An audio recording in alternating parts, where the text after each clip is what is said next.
अस्सलामुअलैकुम, आकाशा यासीन आपसे मुखातिब है और आप देख रहे हैं न्यूज़ एंड व्यूज़। नाजरीन, आज सियासत के ऐवानों में बैक वक्त मुलाकात भी है, महाजराई भी। एक तरफ वज़ीर-ए-आज़म शहबाज शरीफ अपोजिशन चैम्बर का रुख करने को तैयार हैं, तो दूसरी जानिब सबसे बड़ी अपोजिशन जमात के अंदर इख्तलाफात इस वक्त खुलकर सामने आ चुके हैं। हुकूमत और अपोजिशन के दरमियान मुज़ाकरात की बात होती है। शहबाज शरीफ महमूद तजगज़ई से मुलाकात करेंगे। ये मुलाकात महज रस्मी होगी या सियासी दर्जाए हरारत कम करने की एक संजीदा कोशिश? ये सवाल अपनी जगह मौजूद है, लेकिन इसी दौरान तहरीक इंसाफ में 8 फरवरी के एहतजाज पर वाज़ेह तकसीम नजर आती है। सड़कें बंद हों या ना हों, अवाम मुतासिर हों या दबाव बढ़ाया जाए, शाहिद खट्टक और आतिफ खान एक तरफ और जुनैद अकबर दूसरी तरफ जो इस्तीफा और लॉन्ग मार्च की बात कर रहे हैं। उधर हम देखते हैं कि राना सनाउल्लाह का दो टुक मौकिफ कि इमरान खान से मुलाकात हो सकती है, मगर शर्त यह है कि गैर सियासी गुफ्तगू हो, ना जेल से बयानियां निकले, ना एहतजाज की हिकमत अमली बने। और इसी सब के बीच तहरीक इंसाफ के अंदर ताकत की जंग खुलकर सामने आ चुकी है। अलीमा खान, मशाल यूसुफजई, इल्जामात, जवाबी तंज और पार्टी के अंदर गहरे होते शिगाफ। सवाल सिर्फ ये नहीं है कि मुलाकातें होंगी या एहतजाज, असल सवाल ये है कि क्या पाकिस्तानी सियासत मुफाहमत की तरफ बढ़ेगी या महाजराई एक नए मरहले में दाखिल हो चुकी है। ये तो था प्रोग्राम का पहला हिस्सा। दूसरी जानिब मशरिक़ वस्ता में एक तरफ मुज़ाकरात की मेज सज रही है और दूसरी जानिब जंगी तैयारे फ़ज़ा में हैं। ईरान और अमेरिका दुश्मन मगर बातचीत पर मजबूर। मकाम बदला जा रहा है, तरीक़ाकार पर बहस है और पसे पर्दा सफारतकारी पूरी रफ्तार में है। ईरान चाहता है कि मुज़ाकरात इस्तांबुल की बजाय ओमान में हो, एजेंडा सिर्फ जौहरी हो, ना इलाकाई खिलाड़ी, ना इजाफी दबाव। ट्रंप इंतजामिया ने इशारा दे दिया है कि वो इस तब्दीली पर आमादा है और खुद डोनाल्ड ट्रंप कह रहे हैं कि ईरान मुआहिदा चाहता है, शायद इस बार वाकई। लेकिन इस दौरान आबनाए हम्स में अमरीकी F-35 ईरानी ड्रोन मार गिराता है। पैगाम वाज़ेह है कि मुज़ाकरात मेज़ पर होंगे मगर ताकत पस मंजर में मौजूद रहेगी और इस पूरी तस्वीर में पाकिस्तान को भी मुज़ाकरात में शिरकत की दावत मिल चुकी है। अब देखना यह है कि क्या ये कशीदगी कम करने का हकीकी मौका है या एक और नाजुक मरहला जहां एक गलत कदम सब कुछ बदल सकता है। हमारे साथ स्टूडियोज में हमारे एक्सपर्ट्स भी मौजूद हैं। तारिक सुमेर साहब, सकीर चौधरी साहब, सायरा बानो साहिबा और डॉक्टर अली इमरान साहब तर्जुमान PTI पंजाबी हमारे साथ मौजूद हैं। आप सभी का बहुत ज़्यादा शुक्रिया अदा करना चाहूँगी।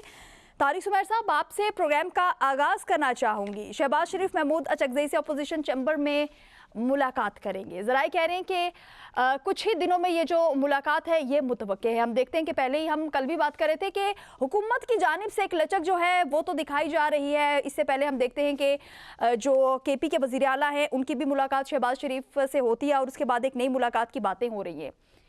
फिर बात वहीं पे आके खड़ी होती है कि हुकूमत की तरफ से लचक तो दिखाई जा रही है, लेकिन इस वक्त जो हम देख रहे हैं ना कि PTI के अंदर जो एक धड़ेबाजी मौजूद है वो खुलकर सामने आ चुकी है। 8 फरवरी की बातें भी हैं, एहतजाज की बातें भी हैं, स्ट्रीट मूवमेंट की बातें भी हैं, लेकिन उसके साथ इस तरह का रवैया इस वक्त सामने आना चाहिए था PTI के अंदर की जो लोग हैं उनकी जानिब से।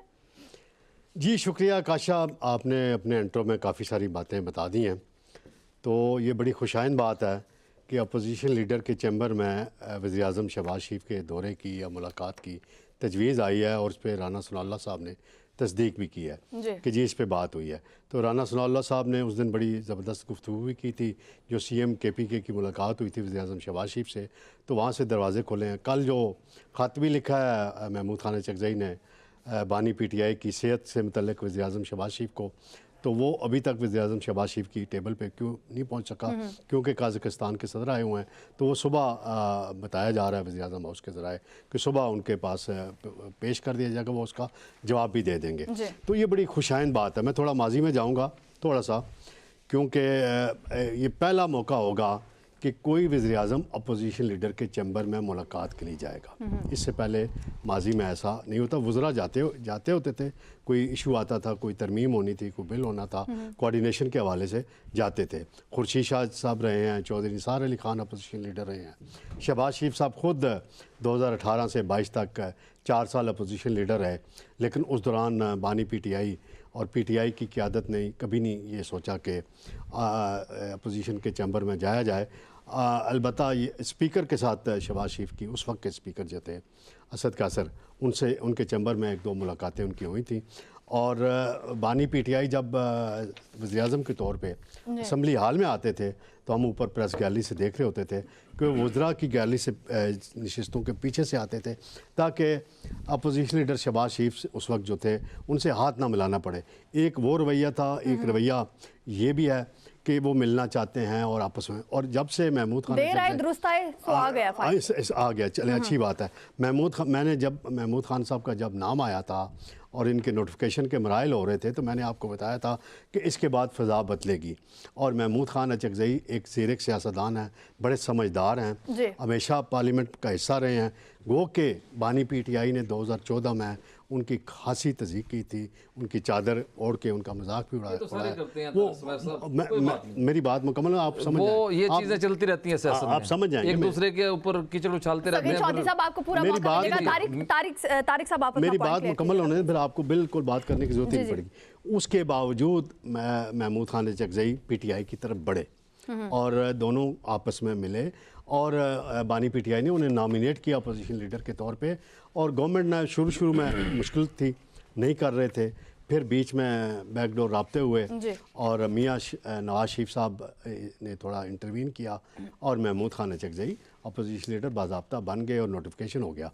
अब स्पीकर एयाज सादिक साहब हैं, वो भी मेरी मालूमात है जब वज़ीर-ए-आज़म अपोजिशन चैम्बर में जाएंगे तो वो भी उनके हमरा होंगे।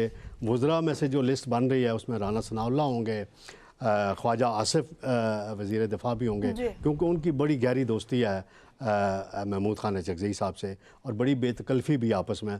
वो महमूद करके कहते हैं, वो उनको ख्वाजा करके मुखातिब करते हैं कि इनकी उम्रें एक जैसी हैं और असम्बलियों में इकट्ठे रहे हैं।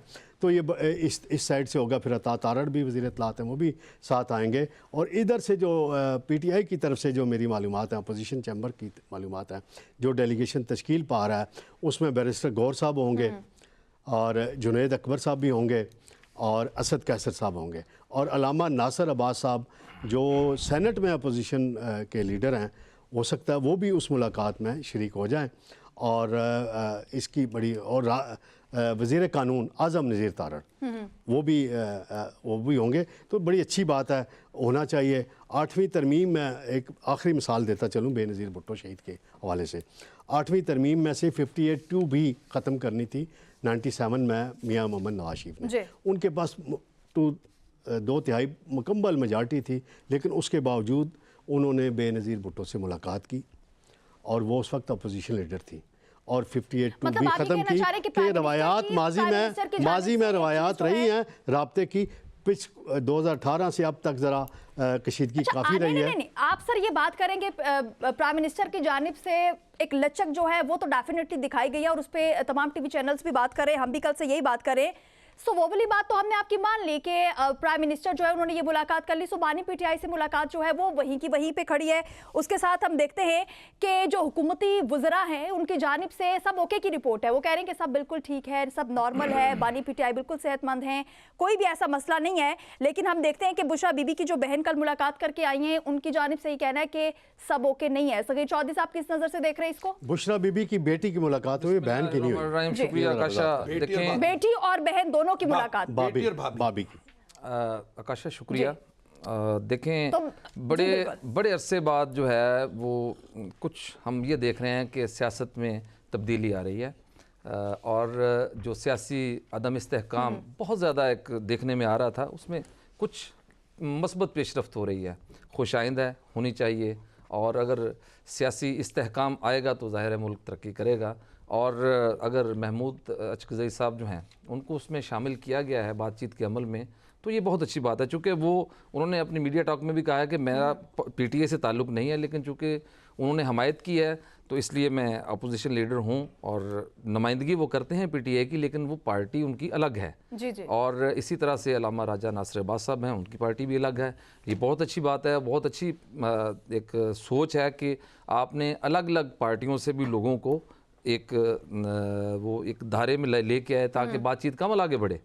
अच्छा, अब जो मेरी मालूमात और इतलात हैं कि सिंपल सी बात है कि इसमें सारी कहानी जो घूमती है वो बानी PTI के गिर्द घूमती है। और 8 फरवरी को लेट नाइट या फिर 8 फरवरी के फौरी बाद बानी PTI से मुलाकात हो सकती है। इसके बड़े कवि इम्कानात मौजूद हैं। राना सनाउल्लाह ने भी यही कहा है। मैं चूँकि ये मेरी मालूमात है और हमेशा हुआ भी यही है कि मुलाकातें हो जाती हैं। मुलाकात ना होना सिर्फ ये है कि चूँकि खौफ भी होता है ना, कि सर, आप महमूद जब खान पार्टी में होते हैं तो साहब फिर भी आपको जो खौफ भी मुलाकात है की ना। बात कर रहे हैं कि प्राइम मिनिस्टर को एक खत भी उन्होंने लिखा है, उसमें बानी की सेहत के हवाले से कुछ सेहत बातें भी की उनकी गई खराब है सो और सेहत हुकूमती वज़रा के अकॉर्डिंग सेहत जो है वो बिल्कुल ठीक है, लेकिन कहा जा रहा है कि सेहत जो है वो खराब है। अच्छा मुझे बताएं कि हुकूमती वज़रा को कौन उनकी सेहत के बारे में बताता है? क्या हुकूमती वज़रा डॉक्टर हैं? उनका मुआयना, तिब्बी मुआयना करते हैं वो? ऐसी बात नहीं है। आप सर, एक उन्होंने शख्स बयान को तो देना है, नहीं कुछ ना देखिए, कुछ तो कहना ये उन्होंने। हाँ ये बयान हो सकता है, उनकी स्टेटमेंट ज़रूर है, लेकिन उनकी स्टेटमेंट में कितना वजन है ये तो एक उनका मौलिज ही बता सकता है ना कि उसकी उनकी सेहत कैसी है। तो मौलिज को भी तो नहीं मिलने दिया जा रहा देखिए ना, ना। यही प्रॉब्लम है कि अगर आप, मैंने फिर वही गुजारिश की है कि कहानी सिर्फ बानी पीटी के गिर्द घूमती है। अगर आप उनकी सेहत का ख्याल रखेंगे, उनसे मुलाकातों का सिलसिला जो है उसी तरीके से जहाँ से टूटा था उस अंदाज में शुरू हो जाएगा तो बर्फ़ बहुत पिघलेगी और ये जो जमातें हैं मिल बैठेंगी आपस में तो बहुत बेहतरी आ सकती है। लेकिन अगर देखें, अब आपको पता ही है कि 8 फरवरी की एहतजाज की कॉल तो है, लेकिन दूसरी तरफ आपने 6, 7, 8 बसंत भी रख ली है। आप कोई और डेट भी रख लेते हैं वैसे, लेकिन आपने वही डेट क्यों रखी? डर तो है ना, कुछ ना कुछ तो खौफ ज़रूर मौजूद है हुक्मरान जमातों के अंदर कि अगर इस दौरान कोई भी वो खैबर पख्तूनख्वा में अगर वो इस तरह की एक कॉल देने में कामयाब हो जाते हैं सिर्फ एक सूबे में, तो मेरा ख्याल है कि देखें लोग उसको भी समझते हैं और उसका भी बड़ा इम्पेक्ट है। खैर है नहीं हो, उनके पास एक पूरा सूबा है और उनकी पूरी प्लानिंग है और सड़कों पे भी वो आने को तो आ सकते हैं, लेकिन मेरा ख्याल है ये एहतजाज सड़कों पे नहीं होगा, जो मेरी अपनी इतलात हैं। और ये शटल डाउन और पहिया जाम तक रहेगा। अगर पहिया जाम और शटल डाउन हो जाए तो इससे बड़ा जो है मेरा ख्याल एहतजाज हो ही नहीं सकता कि आप बगैर नुकसान किए, मईशत का नुकसान तो ज़रूर होगा, लेकिन इमला को नुकसान पहुँचाए बगैर अगर आप एहतजाज में कामयाब हो जाते हैं तो आप, इसका मतलब है कि जो आपने अपना एक एहतजाज रिकॉर्ड करवाना है या अपना एक पैगाम देना है लोगों को, उसमें आप बड़ी हद तक कामयाब हो जाते हैं। तो बात सिर्फ ये है कि मुलाकात अगर आप करवा देते हैं तो बहुत सारे मसाइल हल हो जाएंगे। और अब लगता यूँ है कि चूँकि गवर्नमेंट को भी ज़रूरत है, अदरवाइज़ यही कल तक जो वकला, ये जो वज़रा थे ये मुतज़ाद बयान देते थे, मुतनाज़ा बयान देते थे, और अब भी अगर किसी वज़ीर ने कोई भी मुतनाज़ा बयान देना शुरू कर दिया तो फिर मामला बिगड़ भी सकते हैं। तो इसलिए कंट्रोल रहना बहुत ज़रूरी है और सियासी इस्तेहकाम आना बहुत ज़रूरी है। इसके अलावा कोई चारा नहीं है और बानी पीटी से मुलाकात के बगैर ये मुमकिन नहीं है। ये आप आज नोट कर लें। तो कब से कह रही है ना कि बानी पीटीआई से मुलाकात के बगैर हम तो मुज़ाकरात नहीं करेंगे। अगर ना हुआ तो देख लेना ये कामयाब नहीं होंगे मामलात। एग्जैक्टली सही कहा आपने। आगे बढ़ूंगी। अली इमरान साहब, आपकी जानिब बहुत शुक्रिया, आपने वक्त दिया। सर, क्या समझते हैं, मुज़ाकरात की बातें होती हैं, रिहाई की बातें होती हैं, मुलाकातों की बातें होती हैं, उसके बाद पीटीआई की जानिब से भी कहा जाता है कि जब तक बानी पीटीआई से एक मुलाकात नहीं करवाई जाएगी तो हम मुज़ाकरात की जानिब कैसे बढ़ सकते हैं। सो आपसे मेरा क्वेश्चन भी यही रहेगा कि इस वक्त हम देख रहे हैं कि 11th और बहुत सारे जो तहरीक इंसाफ के अंदरूनी इख्तलाफात हैं वो खुलकर सामने आ चुके हैं। इस तरीके से स्ट्रीट मूवमेंट भी कामयाबी की जानिब बढ़ सकती है, कुछ ऐसा हो सकता है? बिस्मिल्लाहिर्रहमानिर्रहीम। देखें जी, आपके सवाल के दो हिस्से हैं। हम पहले हिस्से पे बात कर लेते हैं कि एहतजाज के ऊपर और फिर अंदरूनी इख्तलाफात के ऊपर बात करेंगे जी।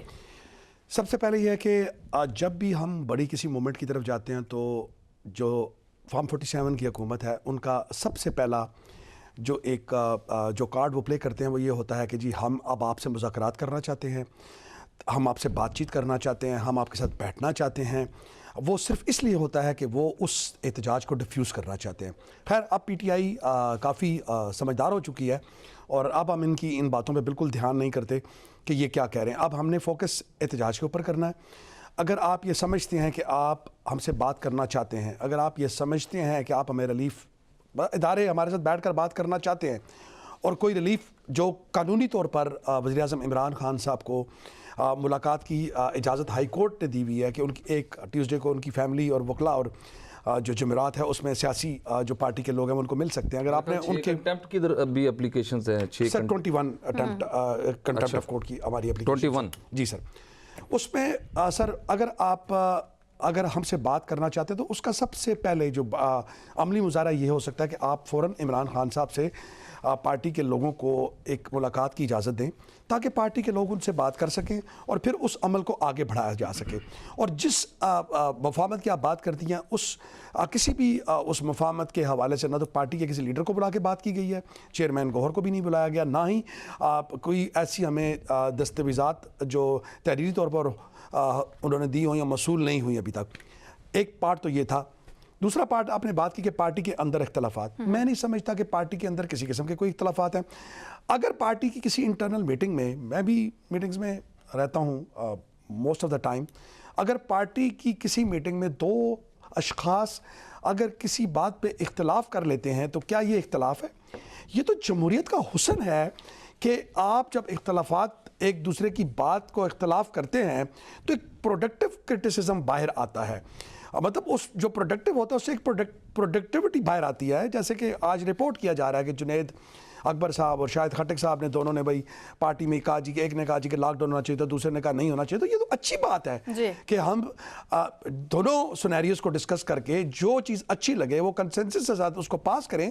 और शाहिद खट्टक साहब भाई की बड़ी अच्छी बात थी, उन्होंने कहा जी कि बजाय हम लॉकडाउन पे जाएं या सड़कों को बंद करें, आवाम को तकलीफ होगी, आवाम के मसाइल बढ़ेंगे, हम क्यों ना शटर डाउन और पहिया जाम के ऊपर जाएं। जब शटर डाउन हो जाएगा, पहिया जाम हो जाएगा तो बाकी निज़ाम तो सारा वैसे ही बंद हो जाएगा। तो अगर इसको इख्तलाफात समझे जाता है या इसको इख्तलाफ कहा जाता है तो मेरे ख्याल से शायद ये थोड़ी सी एग्जेजरेशन है या एग्जेजरेट करने की कोशिश की जा रही है। सर, ये हुकूमत की जानिब से कोई बात की जाए तो फिर भी कहा जा सकता है कि ऐसा कुछ होगा, लेकिन पीटीआई पार्लिमानी पार्टी के इजलास में हम देखते हैं कि 8 फरवरी एहतजाज पर शदीद इख्तलाफात जो है वो सामने आए। शाहिद खट्टक और आतिफ खान ने सड़कें बंद करने की मुखालफत की है क्योंकि अवाम मुतासिर होंगे इससे। और जुनैद अकबर साहब ने भी ये कहा है कि अगर कुछ करना है तो तमाम अराकीन मुस्ताफ़ी होकर लॉन्ग मार्च करें। क्या समझते हैं तारिक सुमैर साहब कि ये जो इख्तलाफात हैं पीटीआई की एहतजाजी ताकत जो है इस वक्त उसको कमज़ोर नहीं कर रहे? जी बिल्कुल जी, इसी जब पार्टियों के अंदर, बड़ी पार्टियों में इख्तलाफ राय ज़रूर होता है जी। और पार्टी मीटिंग्स के अंदर राय दी जाती है, हर एक की अपनी अपनी राय होती है। फिर जब वो राय बाहर आती है तो वो एक तासुर बढ़ता है कि पार्टी के अंदर कमज़ोरियाँ हैं और पार्टी में इख्तलाफात पाए जाते हैं।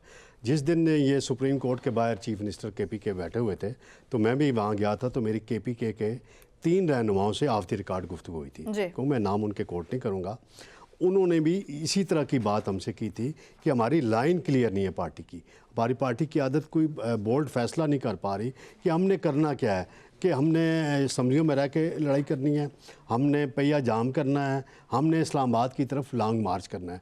तो एक रहनुमा कह रहे थे कि अगर हम KPK के अंदर सड़कें बंद कर देंगे और मोटरवे को बंद कर देंगे तो उससे KPK के अवाम हमारे ख़िलाफ़ हो जाएंगे। मैंने पूछा जी वो कैसे? उनका जो सप्लाई लाने होती है फूड की, जो पंजाब से चीज़ें जानी हैं, बाकी सूबों से आनी हैं, वो रुक जाएगी और वहाँ महंगाई का तूफ़ान आ जाएगा। वो कह रहे हैं कि एक मीटिंग में ये तजवीज़ आई थी कि 1 हफ़्ते के लिए मोटरवे बंद कर दें, GT रोड बंद कर दें, पंजाब के साथ मिलने वाली सड़कें बंद कर दें, जो सिंध के साथ तो उनकी कोई रब्ता नहीं है, बाई रोड रब्ता नहीं है बराह रास्त। तो इससे हमारा मसाइल बनेंगे और आवाम को खाने पीने की अशिया नहीं मिलेंगी। तो पहले ही आटे का वो मसला बता रहे थे कि आटे की किल्लत पाई जाती है। तो ये उनकी राय थी और ये राय बाहर मीडिया में भी आ गई है। और ये जर्नलिस्टों का कमाल होता है कि मीडिया पार्टियों के अंदर जो गुफ्तगू होती है, PM हाउस के अंदर भी अगर किसी मीटिंग में कोई गुफ्तगू होती है, जो बीट कवर कर रहे होते हैं वो उनके सोर्सेज होते हैं, उन तक चीज़ आ जाती है। और जुनैद अकबर साहब अपनी पार्टी के साथ कमिटेड हैं, शाहिद खट्टक भी कमिटेड हैं, बाकी लोग भी कमिटेड हैं, लेकिन आतिफ खान भी बड़े कमिटेड हैं। हालांकि अली अमीन गंडापुर के दौर में जुनैद अकबर और शाहिद खट्टक वगैरह के बड़े सख्त इनके खिलाफात थे गंडापुर के साथ। और अब जो नए चीफ मिनिस्टर आए हैं उनके साथ कोऑर्डिनेशन बड़ी अच्छी है। ज़रूरी अमर जो मैं महसूस कर रहा हूँ वो ये है कि जो महमूद खान अचकज़ई साहब जब से आए हैं, उन्होंने जो मैंने उनके करीबी हलकों से चेक भी किया, बात भी होती रहती मेरी, उन्होंने कहा कि हमने असम्बली के अंदर रह के लड़ना है, असम्बली के अंदर हुकूमत को बेनकाब करना है और असम्बली के अंदर ही रह के बात करनी है। एक वक्त था जब तक ये अपोजिशन लीडर नॉमिनेट नहीं हुए थे, बाज़ाब्ता ज़बानी बातें चल रही थी, तो महमूद खान अचकज़ई साहब कहते थे कि असम्बलियों से इस्तीफ़े दे दें। मेरे साथ खुद उनकी बात हुई थी एक मरतबा, और इस्तीफ़े दे दें और KP हुकूमत ना छोड़ें, या नेशनल असम्बली छोड़ दें, बाकी असम्बलियों में जितने मेंबर हैं वो छोड़ दें और केपी हुकूमत ना छोड़े। अब वही कह रहे हैं कि असम्बली के अंदर रह के बात करें और आप ये कह रहे हैं कि जुनैद अकबर कह रहे हैं कि बात करें, लेकिन वो ये भी इससे पहले कह चुके हैं कि बानी की जो सेहत के हवाले से ये जो प्रोपेगेंडा किया जा रहा है ये सिर्फ 8 फरवरी को मतलब 8 फरवरी से तवज्जो हटाने के लिए किया जा रहा है। ये उन्होंने हुकूमत को भी ये बात सुनाई थी और वहाँ जो सलमान अकरम राजा बैठे हुए थे उसकी वीडियो अगर देखें कि वो किस अंदाज में उनकी बॉडी लैंग्वेज नोट करें और सीएम केपी के बैठे हुए थे, जो वीडियो उन्होंने रिलीज़ की थी उनके स्टाफ ने, वो गुफ्तगू कर रहे थे। उन्होंने दोनों तरफ कहा था कि भाई ठीक है बीमारी हुई है, गवर्नमेंट ने इलाज करा दिया है, गवर्नमेंट ने उसको खुफिया रखा, उनको फैमिली से हॉस्पिटल के अंदर अलाउ नहीं किया, दिन के टाइम लेके नहीं आए, रात के, ये हुकूमत का काम है, इदारों का काम है कि वो कब लाते हैं कब नहीं लाते हैं, उन्होंने फैसला किया। लेकिन मैंने भी इस पे क्रिटिसाइज किया था, मैंने भी क्रिटिसाइज किया था, मैंने भी इस पे क्रिटिसाइज किया। मेरी आखिरी फिक्र उनकी जानिब से अगर कहा जाता है कि बानी की सेहत को लेकर हमें तशवीश है तो हमें मिलवा दिया जाए या उनके मौलिज को मिलवा दिया जाए, तो क्या इस पर कुछ होगा? मैं समझता हूँ कि 8 फरवरी के बाद ही मिलवाया जाएगा, क्योंकि कल जो बुशरा बीबी की जो भाभी हैं उनकी भाभी और बेटी की मुलाकात हुई है, उसके बाद बैरिस्टर गौर साहब को 2 पैगाम भिजवाए गए थे, जिसका एक को उन्होंने पब्लिकली इजहार कर दिया। बैरिस्टर गौर ने कहा कि बानी पीटीआई की सेहत बुशरा बीबी के मुताबिक ठीक है और बानी पीटीआई उस बयान के मुताबिक अपनी मर्ज़ी से मशवरा करके डॉक्टरों की एडवाइस पे पीएमज़ अस्पताल गए थे और इलाज हुआ। अगर जेल के अंदर इलाज होता तो कोई मसाइल पैदा हो सकते थे, क्योंकि आंखों का इलाज या कोई भी ऐसी सेंसिटिव बीमारी हो जिसका इलाज छोटे अस्पताल आप कह रहे हैं 2 पैगाम भेजे गए, एक पैगाम आपने बता दिया, एक पैगाम फिर भी खुफिया रखा गया है। पूछना चाहूँगी अली इमरान साहब आपसे कि हम देख रहे हैं कि जिस तरीके से जो वज़ीर आला केपी है उनकी मुलाकात हुई थी जब प्राइम मिनिस्टर से, तो बाहर आके जब सहाफ़ियों ने उनसे सवाल पूछा कि बानी की रिहाई के हवाले से कोई बात हुई है, तो उन्होंने मतलब ना हाँ की ना की बस कहा कि बानी की रिहाई के हवाले से कोई बात नहीं हुई। ये बात मानी नहीं जा सकती इस वजह से कि जहाँ पर काफ़ी अरसे से एक मुलाकात की बात हो रही है कि एक मुलाकात करवा दी जाए, तो सो डेफिनेटली जब उनकी मुलाकात हो गई है प्राइम मिनिस्टर के साथ तो कुछ ना कुछ तो बात हुई होगी। कोई अंदर की खबर हमारे साथ शेयर करना चाहें? जी देखिए, मैं नहीं समझता कि सुहेल आफरीदी साहब को किसी किस्म की गलत बयानी करने की ज़रूरत है। मैं ये समझता हूँ जो मेरी इतलात हैं, मैं क्योंकि KPK का तो मैं स्पोक्स पर्सन नहीं हूँ, ये तो खुद वो जवाब दे सकते हैं, लेकिन जो मेरी इतलात हैं वो ये हैं कि वज़ीर-ए-आज़म इमरान खान साहब की रिहाई के मुतालिक या मुलाकात के मुतालिक अंदर किसी किस्म की कोई बात नहीं हुई। हाँ, कुछ गिले शिकवे ज़रूर किए वज़ीर-ए-आज़म ने सुहेल खान अफरीदी साहब के साथ कि आप पब्लिक में जाकर मेरे बारे में ये कहते हैं कि मैं पूछ कर बताता हूँ, और तो उन्होंने कहा जी जो चीज़ें आपने मुझे बताई हैं तो मैंने तो वही बतानी थी कि पूछ के। जब अब मेरे ख्याल से वज़ीर-ए-आज़म पाकिस्तान, जो मैं तो खैर कहते भी मुझे शर्म आती है, फार्म 47 के वज़ीर-ए-आज़म है, क्या वज़ीर-ए-आज़म है, अगर उनके इख्तियार में अडयाला जेल नहीं है और वो किसी शख्स की वज़ीर-ए-आज़म इमरान खान से मुलाकात नहीं करवा सकते, तो फिर आप उनकी जो प्रीमियरशिप है उसके बारे में खुद ही अंदाज़ा लगा सकती हैं वो किस किस्म के वज़ीर-ए-आज़म है। बाकी रह गई भाई एक फ़िक्रा सिर्फ सुन लीजिएगा सर। 2018 में जब नवाज शरीफ कोट लखपत में थे और यहाँ पिंडी अडयाला जेल में थे, उस वक्त जेल का कंट्रोल किसके पास था? अच्छा, उसका भी जवाब ले लें सर। जिनके पास जेल का कंट्रोल था उस वक्त वज़ीर-ए-आज़म, बता दें किनके पास? मैं बता देता हूँ। उस वक्त मियाँ नवाज शरीफ की, मैं एक छोटी सी स्टोरी, एक हमारे एंकर है शहबाज गिल साहब, हमारे पार्टी के चीफ ऑफ स्टाफ भी रहे खान साहब के, और उन्होंने एक बयान किया, शो भी पड़ा हुआ है। उन्होंने कहा जब इनको तकलीफ हुई, जब इनके प्लेटलेट्स गिर गए थे और मुझे खान साहब की तरफ से बुलाया गया और कहा गया कि अपने डॉक्टर्स, और उन्होंने कहा कि मैं बड़े काबिल 2 डॉक्टरों के साथ जब हॉस्पिटल में उनके पास गया जेल के अंदर, तो वो बड़े, जब कमरे से निकले तो बड़े अशाश पेशाश थे, और फिर खाने का भी टाइम था, उन्होंने कहा कि गिल साहब खाना तो मैं आपको खिलाता हूँ, मुझे पता है बाहर आपने जाके प्रोपेगेंडा करना है। तो उसके बाद वो कहते हैं जी वो जो फिर पाए और उसके बाद नियारी और उसके बाद वो जो खुराकें वहाँ पर आई और उन्होंने मेरी भी तवाज़ो की और ख़ुद भी कहा। देखिए ये बात तो रोज़े रोशन की तरह आया है कि मियाँ नवाज शरीफ बहाना करके इस मुल्क से फरार हुए थे। उनका ना तो कोई बीमारी, आज वो बीमार नहीं हो रहे, बहाना करने तो दिया गया था पीटीआई गवर्नमेंट की जानिब से। देखिए पिछले हालत में तो 75 आया था। देखें जी, पिछले 75 सालों में आप लोगों को भी पता है कि असल हुकूमत किसकी होती है, असल हुकूमत कौन करता है। अगर पीटीआई इतनी बाख्तियार होती तो क्या उस वक्त जिन लोगों के नैब के अंदर केसेस थे उनको सजा ना हो जाती? कौन था उनको बचाने वाला?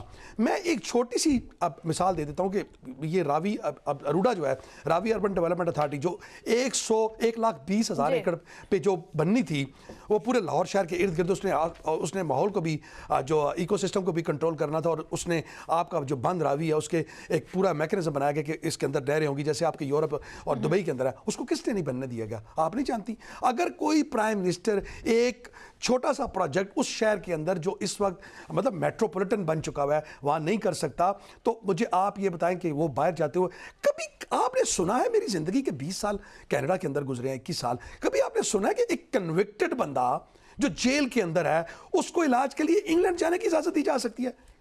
क्या आपकी कोई ऐसी टीटी है इंग्लैंड के आपने कहा साथ, कि यूके के पीटीआई के हाथ साथ? में आपने बहुत सी देखा चीजें थी नहीं। हाँ, डॉक्टर साहब ने आज देखा है, भी सुना नहीं आज है। भी पीटीआई के हाथ में बहुत सी चीजें हैं ही नहीं। देखिए आज भी मुझे ये बताएं, इमरान भाई, वज़ीर-ए-आज़म इमरान खान साहब को आपकी वज़ीर-ए-आज़म इमरान खान ना बीमार हुए, काबीना ने इजाजत दी सर थी। वज़ीर-ए-आज़म इमरान खान ना बीमार हुए, आज आपने फैमिली को बताए बगैर उनको हॉस्पिटल में लेकर गए। बुशा बीबी साहबा ने जो कल बात बताई है, मैं आपको बता देता हूँ क्या हुआ। मैंने पहला ट्वीट कल किया उसको जी, बताया। जी। बीबी साहबा ने ये बताया कि खान साहब की उनसे एक वीक पहले मुलाकात हुई थी और उन्होंने इस बारे में उनको बताया कि मुझे एक आंख से बहुत कम नजर आता है और बहुत धुंधलाहट है। फिर इन्होंने एक ऑर्डिनरी डॉक्टर भेजा। जब वो ऑर्डिनरी डॉक्टर गया उसने कहा जी ये मेरे बस का मसला नहीं है। फिर पिम्स के 2 सीनियर डॉक्टर्स को बुलाया गया, उन्होंने देखा, उन्होंने कहा जी कि ये मसला यहाँ पर ठीक नहीं हो सकता, अगर खान साहब की सर्जरी होनी है या कोई भी ट्रीटमेंट होना है तो आपने इनको पिम्स में लेकर आना है। तो क्या आपके अंदर जो इंसानियत है, देखिए एक जो कैदी है उसके भी कोई बुनियादी हुकूक होते हैं, उसको जेल में खाना दिया जाता है, अगर वो पढ़ना चाहता है उसको स्कूल में इजाजत दी जाती है, अगर वो बीमार होता है तो उसका इलाज किया जाता है, अगर बाहर वोट होती है तो अंदर वो उसको वोट डालने का भी हक होता है। क्या आप का खून इतना सफेद हो चुका हुआ है? क्या आप ये समझते हैं कि आप सारी जिंदगी इस मुल्क पर हुक्मरान रहेंगे? ऐसा नहीं होगा, ये वक्त तब्दील होगा। और ये इसमें कोई शक नहीं कि मैं कोट कर देता हूँ, कल हमारे बड़े मैं एक प्रोग्राम देख रहा था मोहसिन बेग साहब का, तो उन्होंने कहा कि ये इतने नालायक हैं कि हमने इनको हटवाया, यानी अपनी वो बात कर रहे थे कि मैंने इनको हटवाया, एक टीवी शो में वो रिकॉर्ड पे है, उन्होंने कहा जी हमने इनको हटवाया, इनको हुकूमत दी, इनको प्राइम मिनिस्टर बनाया, इनको चीफ मिनिस्टर बनाया, और ये इतने नालायक हैं कि सवाए करप्शन के ये कुछ नहीं कर रहे, और आज तक इमरान खान की पॉपुलैरिटी बजाय नीचे जाने के ऊपर जा रही है। तो यहाँ से इनकी कॉम्पिटेंसी का आप अंदाजा लगा लें कि ये कितने लायक लोग हैं, कि ये कितने इनका कैलिबर क्या है। अली इमरान साहब, आपका पॉइंट आ चुका है, बहुत शुक्रिया। जिस तरीके से आपने बात की कि उस वक्त भी पीटीआई के हाथ में कुछ भी नहीं था, तो बातें तो हो रही है कि जो इस वक्त पीटीआई की मौजूदा क़यादत है वो बानी पीटीआई की रिहाई चाहती नहीं है, उसके लिए वो कोई सीरियस होकर कुछ करना ही नहीं चाहते। इस पर बात होगी, लेकिन यहाँ पर वक्त एक शॉर्ट ब्रेक का, हमारे साथ रहिए।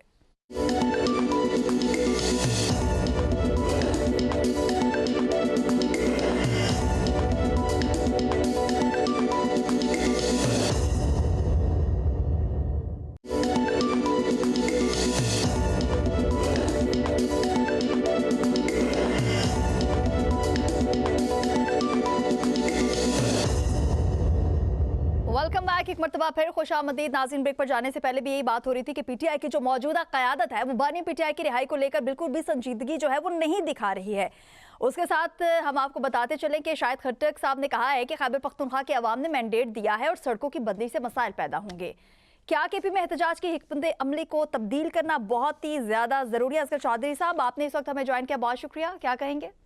जी बहुत शुक्रिया काशा। बदकिस्मती ये है कि जब से बानी पीटीआई अडियाला गए ना जी, तो पीटीआई में जिसको भी जिम्मेदारियां मिलती हैं वो फिर प्रोटोकॉल को एंजॉय करना शुरू कर देते हैं और अपने मकसद से वाट जाते हैं।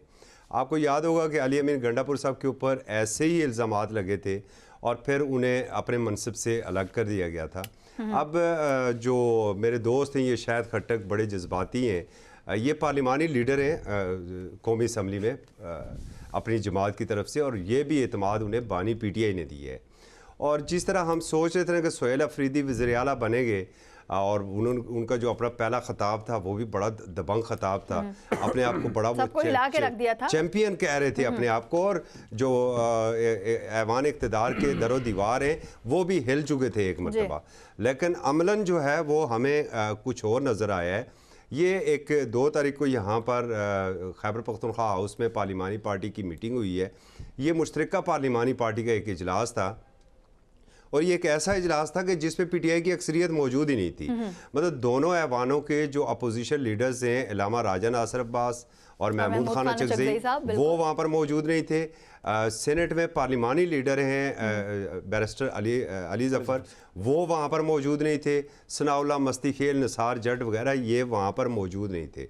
अच्छा, बात कर रहे हैं जी कि हमें क्या कहा गया था, हमें क्या बताया गया था जो बीट रिपोर्टर्स को, कि 8 फरवरी बहुत बड़ी कॉल आएगी जी, बंद मतलब बंद, पूरा मुल्क हम बिल्कुल बंद कर देंगे, उसके अंदर पहिया जाम होगा, शटर डाउन होगा। और स्लोगन भी यही चलाया गया था, 8 फरवरी बंद मतलब बंद। लेकिन अब सर अभी 8 फरवरी आना है, जो आना है ना, लेकिन वो पहले ही पता लग चुका है कि कितने दिन रह गए हैं। अब वो ये कह रहे हैं कि देखें जी, अगर हम ये एहतजाज करेंगे तो अवाम को तकलीफ होगी। तो भाई ये तो आप बानी पीटीआई के बयानिए से बिल्कुल ही हट चुके हैं।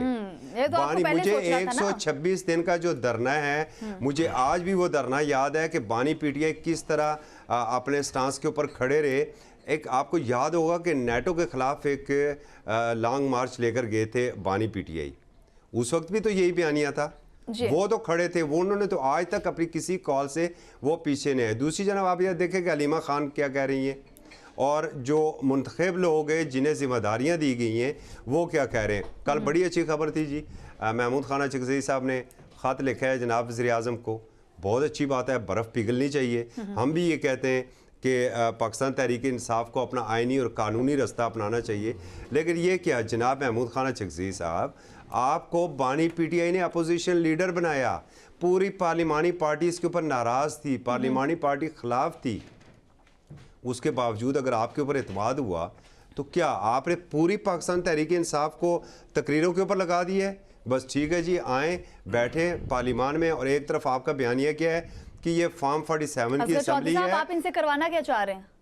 जो एक बयानिया था पाकिस्तान तहरीक इंसाफ का। असगर चौधरी साहब, जो आप कराना चाह रहे हैं वो आपकी बातों में नहीं आएंगे, वो सियाने हैं, वो आपसे ज्यादा अक्लमंद है। वो तो अपोजिशन लीडर हैं, वो मुश्तरका तौर पे कोई नहीं, मुश्तरका तौर पर क्यों, वो नामजद करदा बानी पीटीआई के लीडर है, अपोजिशन लीडर है जनाब। नहीं सब जमातों के नहीं है, वो हुकूमत के भी उनके कबूलशुदा अपोजिशन लीडर हैं। तारक सुमैर साहब, आप तो बहुत खुश होंगे क्योंकि वो आपके तो बयानिए के ऊपर वो आ गए।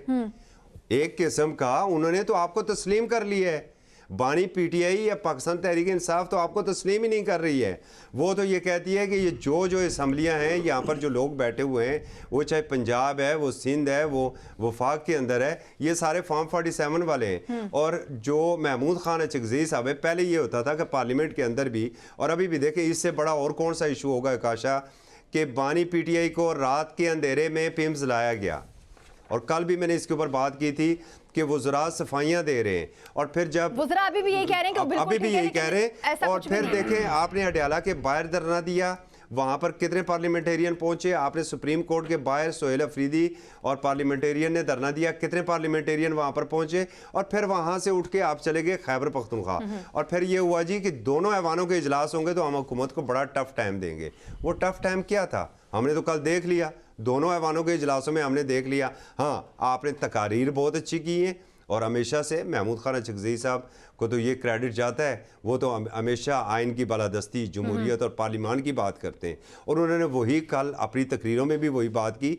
पहले तो ये होता था कि कम से कम पीटीआई नारे तो लगाती थी, पीटीआई बानी पीटीआई की तस्वीर तो लेकर आती है। अब वो भी खत्म हो गया। कुछ दिन पहले ये बात कही थी कि अपोजिशन लीडर की जब तकरीर हुई थी, आपने कहा था असगर चौधरी साहब, लगता है इरशाद भट्टी का किरदार अदा कर रहे हैं इस वक्त। तमाम तरह हक़ाइक़ जो है वो 20 दिन बाद हमारे सामने आएंगे। सो आप जो आज बात कर रहे हैं, मुझे वही कुछ चीज़ें जाती दिखाई दे रही हैं।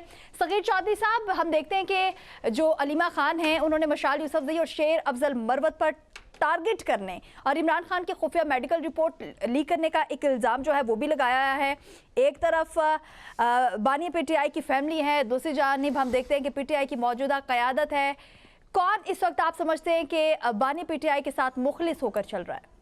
देखिए, उनकी बहनें सबसे ज़्यादा मुखलिस हैं, आपको सामने नज़र आती हैं। वो मंगल और जुमरात को हम देखते हैं कि रेगुलरली वहाँ पे जाती हैं, वाटर कैनन की शॉवरिंग होती है उन पे रात की तारीकी में, 1 बजे 2 बजे 3 बजे सवाल ये है कि कारकुन किस पे ट्रस्ट करें इस वक्त? देखिए जो पीटीआई का एक कारकुन है। देखिए कारकुन को मैं बताता हूँ कि कारकुन किस पे ट्रस्ट करें। आपके तकरीबन मेरा ख्याल है कि कोई दर्जनों के हिसाब से तो जो रहनुमा हैं वो तो कन्विक्टेड हैं, तो वो कहाँ पे, वो कन्विक्टेड लोग या तो छुपे हुए हैं या जेलों में हैं। तो अब जो पीछे बच गए लोग उन्होंने इस पे थोड़ा सा आगे मूवमेंट को लेके चलना है जी। और वो लेके चल भी रहे हैं। सुहेल अफरीदी जो है वो देखें उनका एक पॉजिटिव जेस्चर ये गया है कि अभी वो बाकायदा उन्होंने वज़ीर आज़म से मुलाकात की है। अगर चाहते तो ना भी करते, पहले भी वो पीटीआई जो है वो हमेशा ईवान से बाहर ही रही है तकरीबन ऑलमोस्ट। लेकिन बानी पीटीआई की बयानियों तो नफी किया है ना। बानी के हवाले से तो कोई बात होती ना, बानी की रिहाई के हवाले से बात होती, मुलाकात के हवाले से वो फोरम ऐसा है, मेरी बात सुने, फोरम ऐसा है कि वहाँ पे जिस तरह डॉक्टर साहब ने बताया कि गिले शिकवे ज़रूर हुए, बानी पीटीआई के हवाले से इशारा-ओ-कनाव में ज़रूर बात हुई है और आप उसको डायरेक्टली ये नहीं कह सकते कि बानी पीटीआई को रिहा कर दें, लेकिन देखिए जब मुलाकात होती है तो उससे पहले मुलाकात का एजेंडा सेट होता है, तय होती हैं चीज़ें। आप डायरेक्टली एक घर से उठ के मुलाकात के लिए नहीं चले जाते। अगर हम प्रोग्राम कर रहे हैं तो इसकी पहले तैयारी भी करते हैं ना। तो जाहिर सी बात है कि अगर मुलाकात तय हुई है तो उससे पहले बहुत सारी बातें हो चुकी थी कि ये शेड्यूल हो, ये एजेंडा है, इस पे बात करने हैं, और ये बैकडोर भी कह लें आप या कुछ भी उसको नाम दे लें, तो बाकायदा बानी पीटीआई की बात के बगैर तो मुलाकात मुमकिन ही नहीं है जी।